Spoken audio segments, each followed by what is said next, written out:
Plus UG, NEET, GNM, ANM, এই ধরনের aims nursing, এই ধরনের যে এক্সামসগুলো হয় সেটার কিন্তু 2025-এ প্রিপারেশনও চালু হয়ে গেছে।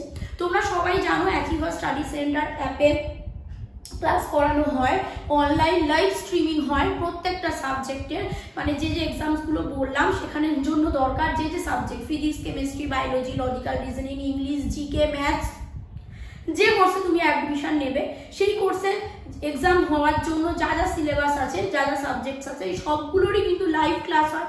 সব লাইভ ক্লাসের কিন্তু রেকর্ডেড ফর্মে তোমাকে ভিডিও আপলোড করা থাকে। তো যদি মনে করো তোমাদের ক্লাসের প্রয়োজন, তো তোমরা অবশ্যই সেখানে অ্যাডমিশন নিতে পারো। এবং সেক্ষেত্রে কি হয় না, তোমাদের রুটিন ক্লাস রুটিন দেওয়া থাকে স্যাটারডে, সানডে, মনডে, থার্সডে এভাবে। তো সেখানে তোমাদের এই কথাটাও বলে রাখি যে স্টুডেন্টসরা ভাবছো যে আমি হয়তো 12-এ পড়ি কি আমি 11-এ পড়ি, আমি প্রিপারেশন নিতে চাই, বা কোনো স্টুডেন্ট হয়তো অলরেডি কলেজে ভর্তি হচ্ছ, তার